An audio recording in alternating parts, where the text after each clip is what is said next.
今回は作業用39日分の下味冷凍総集編。ラベルにレシピを書いたらバリアに袋をセットして早速作っていきましょう。ピーマンは冷凍すると苦味が飛び食べやすくなります。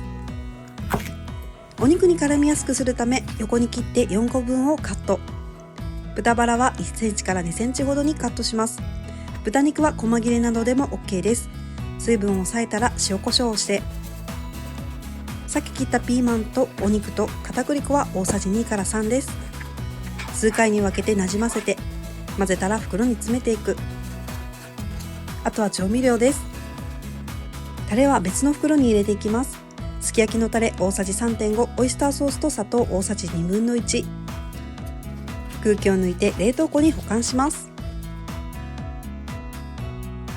解凍は流水解凍です。まとまりやすくなっているので小さめに丸めて、軽く油を敷いたら弱めの中火で蓋をする。裏面を開けたら裏返して少し焼いたらタレをかけていきます。あとは焦げないように揺すりながら火を通したら完成です。チンジャオロースのハンバーグみたいでとても美味しかったです。ハヤシライスは家族が喜ぶ大好きなご飯。準備しておくと楽ができます。玉ねぎ1個半分を薄切りにカットして、エリンギですが他のキノコでも OK です。これをカットしていく。半額になっていたので買ってきました。少し大きいので小さくカット。お肉に塩コショウで下味をつけたら軽く揉み込みます。順番は玉ねぎを炒めたいので牛肉、きのこ、玉ねぎの順で、玉ねぎを一番上に詰めたら完成です。空気を抜いて冷凍庫に保管していきます。流水解凍しました。上に入れた玉ねぎだけ入れて火は強めの中火で、焦げそうになったら水を少量入れて手早く炒めると美味しくできます。残りを入れて軽く火を通したらお水を入れて通常通りのハヤシライスのルーを入れて15分から20分ほど煮込んで完成です。カットしておくだけでも断然早いです。とっても美味しかったです。鶏もも肉はカットされているのでそのまま入れたらあとは調味料だけ。鶏肉に下味をつけてタレは別で作ります。醤油と酒大さじ 1.5、 別ダレはポン酢大さじ2、砂糖小さじ2、マヨネーズ大さじ1。コレステロールカットはダマになるので通常のマヨネーズです。空気を抜いてタレと一緒に冷凍庫へ保管します。解凍プレートで解凍しました。火は弱めの中火で蓋をする。煮汁が煮えて両面に火が通ったらタレを入れます。あとは譲りながら絡めて完成です。さっぱりしててももプリプリでとっても美味しかったです。ヘルシーなささみや子供が喜ぶレシピに変身させます。薄めにカットして詰めていきましょう。ハサミで切っても OK です。袋に詰めていく。チーズは塊になっちゃったんですがこのくらい入れて混ぜたら、マヨネーズ大さじ 1.5、 片栗粉大さじ 1.5、 カレー粉は SB のカレー粉大さじ1強で完成。空気を抜いてよく揉み込んで冷凍庫へ保管していきます。解凍は流水解凍しました。フライパンに均一に伸ばして周りに油を敷く。火は弱めの中火で蓋をする。パチパチ音がして焼けたらひっくり返して塊のチーズを入れたらカレー粉を少々かけて蓋をすると余熱でチーズが溶けます。子供がむちゃくちゃ食べてくれます。とっても美味しかったです。手羽先の皮に十字の切り込みを入れて染み込みやすくします。裏面は刺して切り込みを入れていきましょう。ごまが絡みやすく火が通りやすいのであれば手羽中がおすすめです。はしごしたのに品切れでした。塩コショウをまぶして袋に詰めていく。醤油大さじ3、酒大さじ2、みりん大さじ1、にんにくチューブ大さじ1、ごまは大さじ5から6。これで完成です。空気を抜いて冷凍庫に保管していきます。流水解凍です。できれば一度ざるに出してから片栗粉をまぶしてください。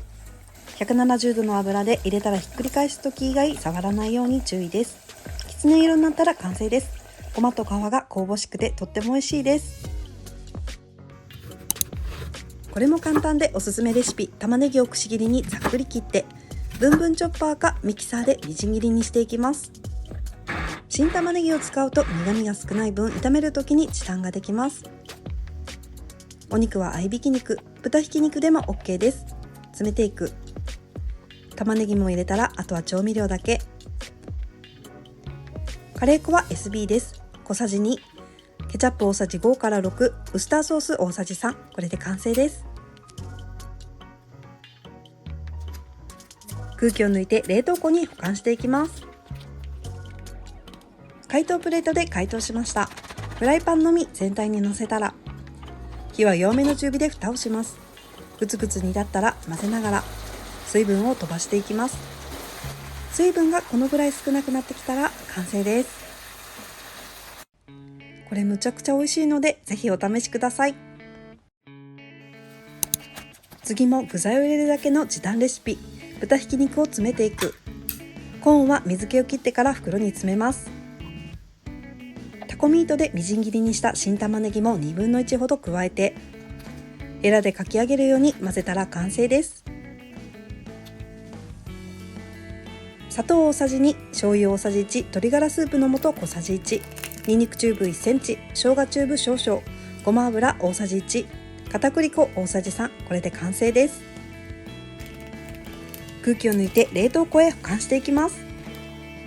油を敷いて餃子の皮をフライパンにまんべんなく乗せて、流水解凍した種を平らに伸ばしていきます。分厚いと火が通りづらいので、薄く少し伸ばしたら、水溶き片栗粉を皮の周りに流してから蓋をする。火は弱めの中火で皮がパチパチして焼けたら裏返して、裏面も焼いて火が通ったら完成です。ポン酢をつけて食べてください。とっても美味しいです。麻婆豆腐は熱くなってきたので、あっさりした鶏ひき肉を使います。長ネギは白い部分だけみじん切りにカットしたら詰めていきます。下味冷凍自体が時短ですが、作る工程も時短できるレシピです。鶏ガラスープの素大さじ1/2分の1、豆板醤1センチ、砂糖大さじ1弱、醤油大さじ 1.5、酒大さじ1、水 200ml、味噌入れ忘れ大さじ1です。空気を抜いて冷凍庫に保管します。解凍プレートで解凍しました。火は弱めの中火で蓋をする。早めに火が通るので、そぼろを崩して豆腐を入れていきます。豆腐は絹でも木綿でもお好きな方で、入れ忘れした味噌も加えて蓋をします。豆腐が煮えたら水溶き片栗粉を入れて、とろみがついたら完成です。子供も好きなあっさり麻婆豆腐です。この前作ったエビカツの焼きバージョンです。片栗粉で汚れを取り、洗い流したエビを細かく切っていきます。ブンブンチョッパーなどで時短しても OK です。細かくしたら袋に詰めていく。エビカツにしたい方ははんぺんは2枚にしてください。今回は1枚ほぐして入れます。暑い時期に美味しいしそ巻いて細かくカットしていきます。袋に詰めたら水気を切ったコーン缶半分も入れて、片栗粉大さじ 3.5、 卵1個、下からほぐして混ぜて完成です。空気を抜いて揉み込んで冷凍庫に保管します。流水解凍しました。油を敷いて大きめスプーンサイズにします。火は弱めの中火で、片面しっかり焼けたら裏返して蓋をする。両面焼けたら完成。残りは四角でまとめて焼きました。オーロラソースかお好みソースが美味しいです。海鮮お好み焼きみたいでとっても美味しいです。脂が乗っているというネーミングに惹かれてサバにしました。塩を両面に振ってなじませて、少し置いて拭き取りしたら半分に切る。あとは袋に詰めたら調味料だけです。砂糖大さじ1強、みりん大さじ1、酒大さじ1、醤油大さじ1/2分の1、バター 30g、 これで完成です。空気を抜いて冷凍庫に保管します。流水解凍です。フライパンに並べてタレとバターを入れて蓋をする。火は弱めの中火で煮ていきます。煮立ったら裏返してタレとなじませて完成です。子供がとっても喜んで食べてくれました。じゃがいもはざっくりカットして水にさらして水気を切って600ワットで 4,5 分加熱する。足りなければ20秒ずつ追加してください。さっきの新玉ねぎをみじん切りに、ベーコンも小さめにカットしておきます。これはメイクインですが男爵がおすすめ。マッシュしたら玉ねぎを1/4、ベーコンとツナコーン缶を入れて混ぜます。オイルが入っているとべちゃっとしてしまうので、オイルを切ってから入れてください。失敗しました。混ぜたら調味料です。片栗粉大さじ2、牛乳大さじ1、醤油大さじ2。お砂糖は大さじ2なんですが、甘めが好きな人は調節してください。袋に詰めていく。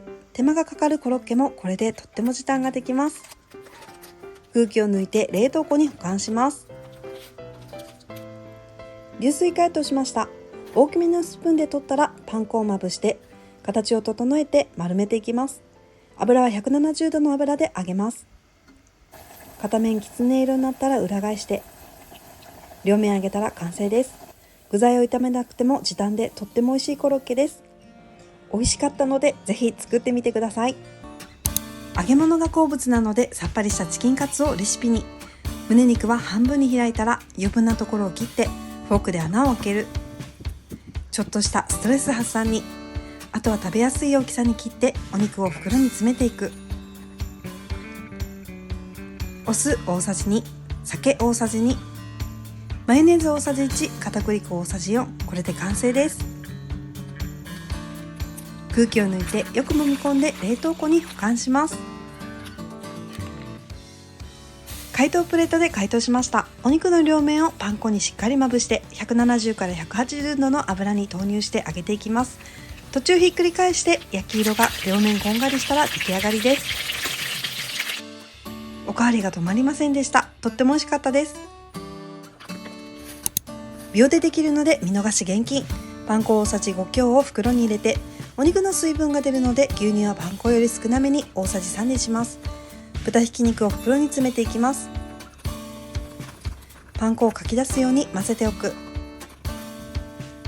オールスパイスもしくは塩コショウを 7,8 回ほど振って、片栗粉は大さじ 1.5、 タレは別で作ります。酒、みりん、醤油同じ割合で大さじ2ずつ、お砂糖大さじ 1.5、 水 100ml 入れたら完成です。空気を抜いてしっかり揉み込んでタレと一緒に冷凍庫へ保管していきます。片栗粉も入っているのでまとまりやすいです。丸くしていきます。丸めてる間にお湯を沸かしておいて沸騰したら入れていく。ポイントとして 2,3 分で火が通るんですが、浮かんできたら OK です。タレを沸騰させてお肉をフライパンで混ぜる。水溶き片栗粉少量加えたらすぐにとろみが出るので絡めたら完成です。子供に大好評でした。とっても美味しかったです。パン粉の割合は多めに3分の2カップと牛乳2分の1カップ混ぜてひき肉を入れていきます。洗い物が面倒で袋で混ぜましたが、ボウルで混ぜると早いです。玉ねぎはブンブンチョッパーでみじん切りにしていきます。この後のメニューでもみじん切りを使うのでもう2分の1も作っておきます。玉ねぎを2回に分けて混ぜながら入れたら卵と片栗粉大さじ1。これで完成です。タレは別で作ります。トマト缶1缶、ボウルでもカットでも OK です。ウスターソース大さじ3、お好みソース大さじ1、醤油大さじ1/2、砂糖大さじ 1.5、 コンソメ顆粒大さじ1。これで完成です。空気を抜いてよく揉み込んで冷凍庫にタレと一緒に保管します。解凍は流水解凍しました。形を整えてフライパンに並べていく。火は弱めの中火で片面蒸し焼きにしたら酒を回し入れ蓋をする。2分ほどしたら裏返してアクは軽く拭き取ったら別袋のトマトソースを入れて弱火で10分煮込んでいきます。お好みでチーズをかけるとまろやかに仕上がります。ふわふわでトマトの酸味も抜群、めちゃくちゃ美味しいです。はんぺんはお財布にも優しい食材で子供も大人も喜ぶのでさつま揚げにしていきます。作り方は簡単で、ちぎって入れて水気の切ったコーン缶半分、これを入れて混ぜる。もう一度ちぎって入れて混ぜたらあとは調味料です。みりん、醤油小さじ1、マヨネーズ大さじ1強、片栗粉大さじ3、卵黄1つ。空気を抜いてよく揉み込んで冷凍庫に保管していきます。解凍プレートで揉み込んで解凍しました。丸めて170度から180度の油できつね色になったら完成です。ふわふわで甘みが広がって美味しいです。こっちはさつま揚げの玉ねぎバージョン。こっちも自然な甘みが美味しい。玉ねぎをブンブンチョッパーでみじん切りにしていく。はんぺんをちぎって入れたら玉ねぎを入れていきます。途中混ぜて残り半分のはんぺんを入れて混ぜたら調味料です。マヨネーズ大さじ1強、みりんと醤油小さじ1、卵黄1個、片栗粉は大さじ3入れてください。空気を抜いてよく揉み込んで冷凍庫に保管していきます。流水解凍です。170度から180度の油で形を丸くして揚げていく。途中裏返してきつね色で完成です。味違いで甘みもあってとっても美味しかったです。今回魚は安かったのでシーラにしました。半分の大きさにカット。塩を振って少し置いたらキッチンペーパーで拭き取りをする。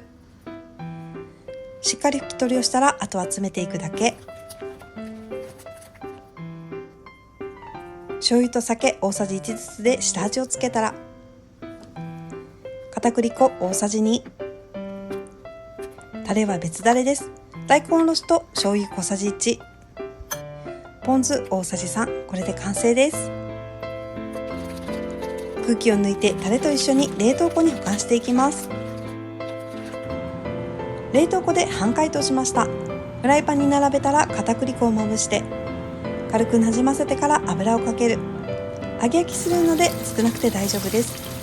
2回しほど入れたら中火にして揚げ焼きにしていき、ひっくり返して焼き色がきつね色になったら完成です。タレの存在を忘れてしまいましたが美味しかったです。暑くなる季節に常備しておくと重宝するレシピ。サラダうどんはきゅうりを角切りにして、トマトは優しく潰さないようにカット。不安な方は大きめでも OK です。大葉を巻いて細めにカットする。ツナはオイルを軽く切ってマヨネーズ大さじ1ほどと混ぜておく。カットした野菜を入れたらツナマヨと塩昆布。レタスは小さくなるので入れたい方は食べる前に入れてください。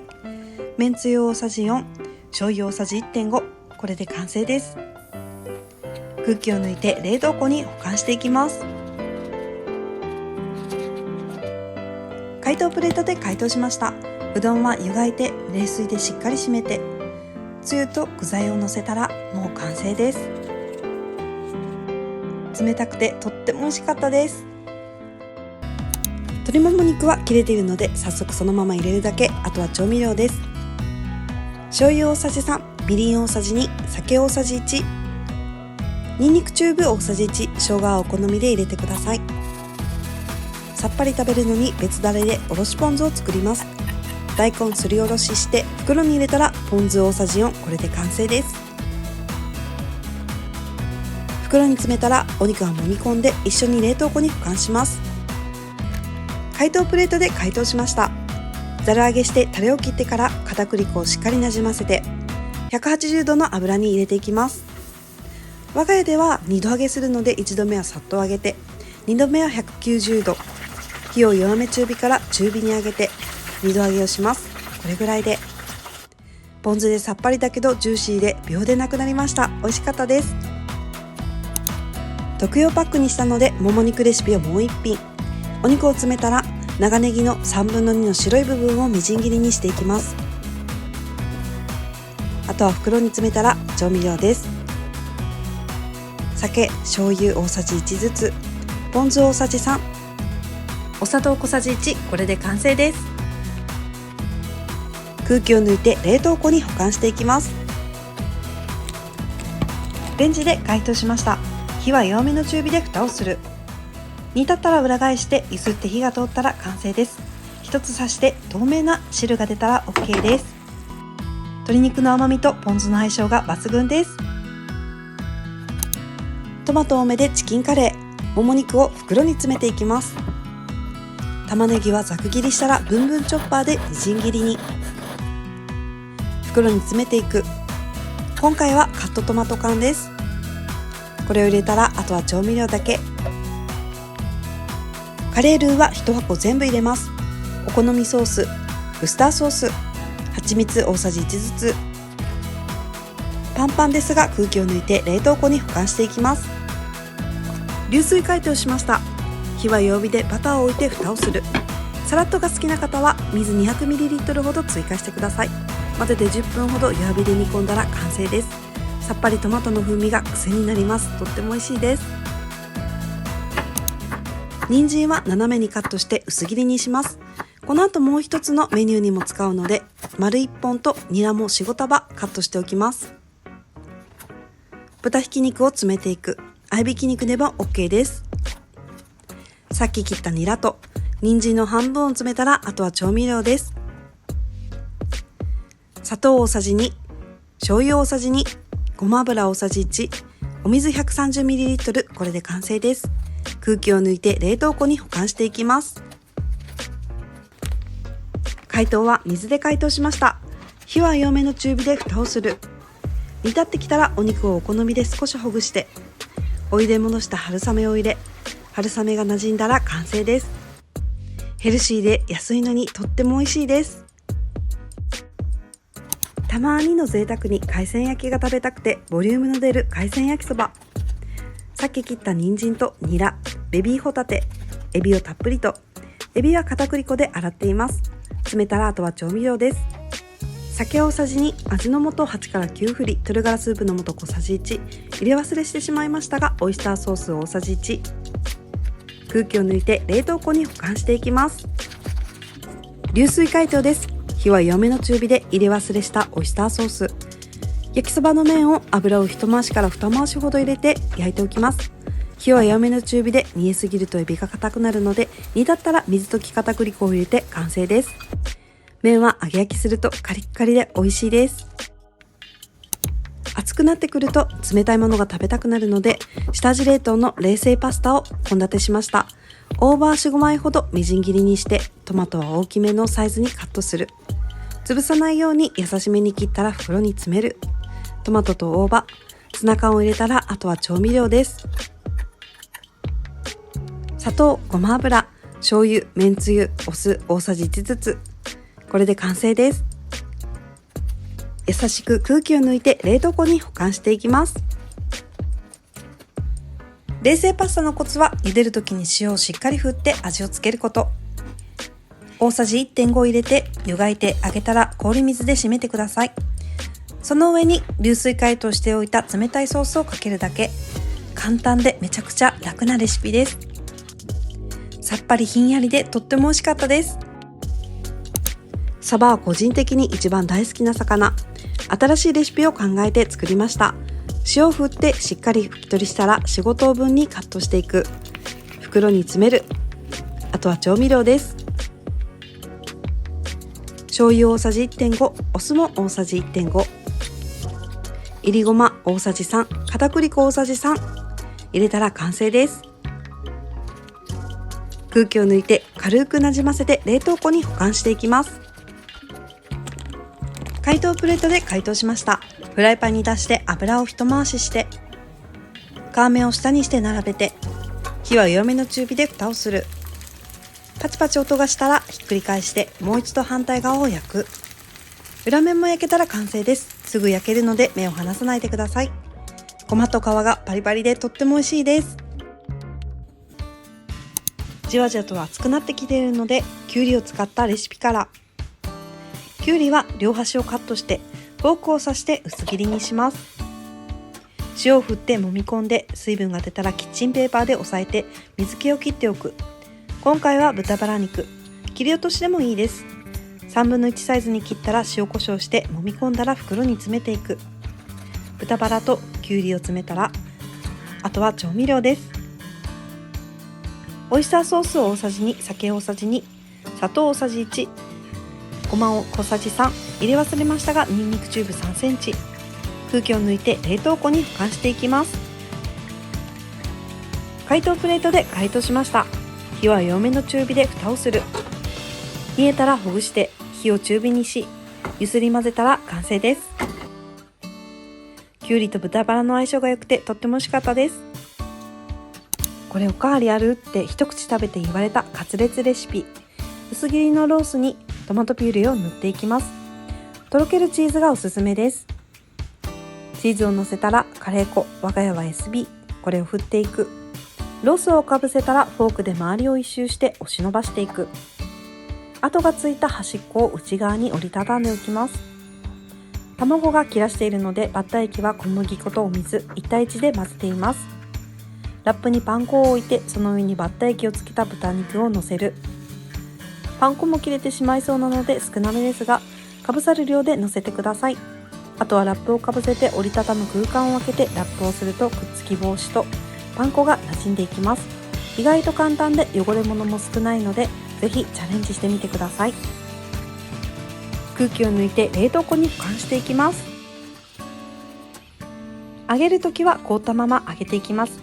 油は低温160から170度で徐々に温度を上げて、片面揚げたらひっくり返していく。両面揚げたら完成です。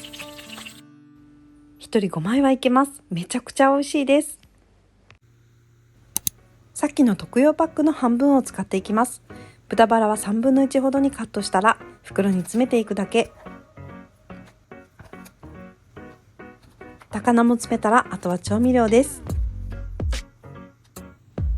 オイスターソース小さじ2、醤油小さじ1、ごま油大さじ1強、にんにくチューブ2センチ、ごま大さじ1。空気を抜いて冷凍庫に保管していきます。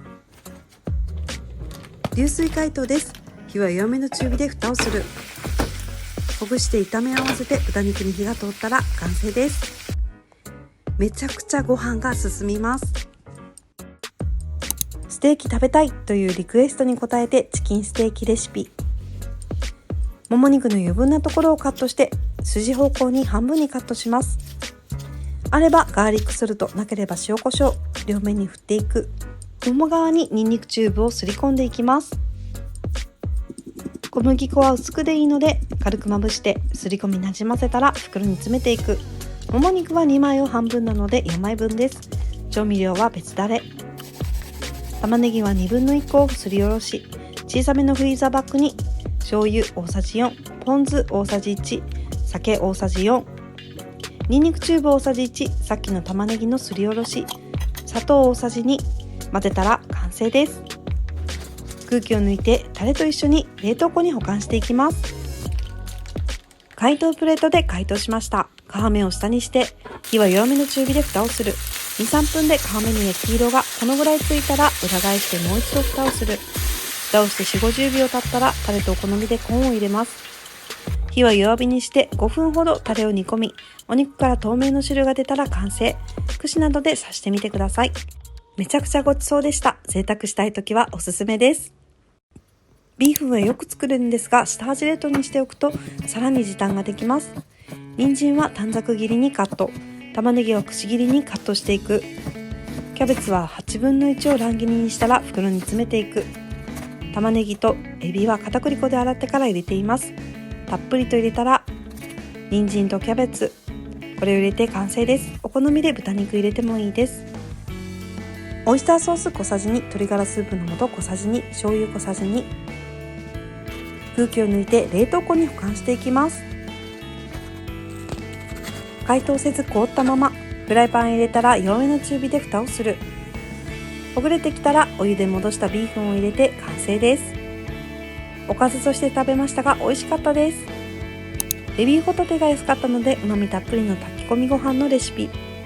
耐熱ボウルにホタテとみりん、お酒大さじ 1.5、醤油大さじ1、めんつゆ2倍濃縮大さじ2、砂糖大さじ1、これを混ぜます。600ワットで2分レンチンして冷ましてからつゆごと袋に詰めたら完成。空気を抜いて冷凍庫に保管していきます。2合のお米を研いで炊飯器に解凍したホタテの煮汁だけを入れます。次に白米2合炊きのメモリまでお水を入れたら最後にホタテを追加する。あとは通常炊飯か早炊きで完成。旨味がたっぷりでとっても美味しいです。小餅ししゃもで美味しい唐揚げレシピ。酒と醤油大さじ 1.5 ずつかけて軽くなじませたら冷蔵庫で10分ほど寝かせます。あとは片栗粉を大さじ3、小麦粉を大さじ2、タッパに入れてししゃもに絡めていく。下味をつけているので絡みやすいです。ラップをしてタッパのまま冷凍庫へ。固まってから袋に詰めるとひっつかなくなります。詰めたら冷凍庫に保管していきます。揚げるときは凍ったままの状態で低温から油を薄く敷いて揚げていきます。火は弱めの中火で170度の目安で転がしながら両面に焼き色をつけてカラッとしたら完成です。子供でも端から端まで食べてくれます。美味しいです。辛いものが食べたくなるんですが、子供も食べられるレシピを作ります。玉ねぎはくし切り、キャベツは8分の1を一口サイズの乱切りに、それぞれカットしたら豚肉を詰めていく。切ったキャベツと玉ねぎ、順番はお好みで大丈夫です。パンパンになるので袋を持ち上げてください。あとは調味料です。コチュジャン大さじ 2.5、 砂糖大さじ2、味噌大さじ2、にんにくチューブ小さじ2、生姜チューブ少々、醤油、みりん、ごま油大さじ1ずつ。空気を抜いて冷凍庫に保管していきます。流水解凍です。フライパンにのせたら火は弱めの中火で蓋をする。途中お肉が煮えたらほぐしながら真ん中を開けて、そこにチーズをのせていきます。たっぷりとのせてください。あとは弱火で蓋をしてチーズがとろっととろけたら完成。めちゃくちゃハマります。アスパラ巻きを下味冷凍にすると楽で美味しいです。アスパラの皮を剥いたら豚バラを並べて塩コショウをしたら巻いていきます。アスパラを豚肉に対して斜めに傾けると巻きやすいです。巻いたらお好きな長さにカットする。うちは3等分で作りました。ビニール袋に詰めたらお肉の間をビニールで挟むようにしていくとくっつき防止になります。折りたたんで完成です。すき焼きのタレ大さじ4、砂糖小さじ1、お酢少々。これで完成です。ビニール袋のまま閉じれなかったので袋に詰めて冷凍庫へ保管します。解凍せず凍ったままフライパンへ入れたら水を大さじ1から2入れて、火は弱めの中火で蓋をします。ふつふつしたら途中水分を拭き取って油を回し入れたら焼き色をつけてからタレを入れて煮込んだら完成です。そうめんのお供にいただきました。美味しかったです。夏になったら増える食材はトマトとカレー煮のレシピをご紹介。鶏もも肉を一口サイズの大きさ、このぐらいで、あとは玉ねぎをくし切りにカットしたら、もも肉とカットした玉ねぎを詰めて、ミディアムトマトを詰めたら、あとは調味料です。カレー粉大さじ 1.5、醤油小さじ1、マヨネーズ大さじ1、蜂蜜大さじ1。空気を抜いて冷凍庫に保管していきます。解凍プレートで解凍しました。フライパンに広げて火は弱めの中火で蓋をする。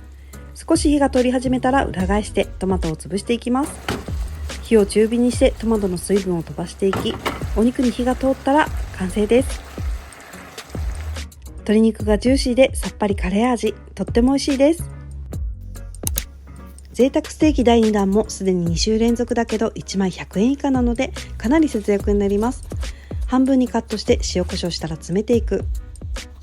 調味料はカットトマト缶半分を加えたら焼肉のタレ大さじ3、これで完成です。空気を抜いて冷凍庫へ保管していきます。解凍は流水解凍です。フライパンに出したら皮を下にして火は弱めの中火で蓋をする。くつくつしてきたらお肉をひっくり返して、お好みでチーズをかけたらもう一度蓋をする。串などで分厚いところを刺してお肉から透明の汁が出たら完成です。お肉がジューシーでとっても美味しかったです。ブロッコリーを使ったレシピ。ブロッコリーを洗ったら房と根元をカットして、削いだらお肉とカットしたブロッコリーを詰めていきます。順番はどちらでも OK です。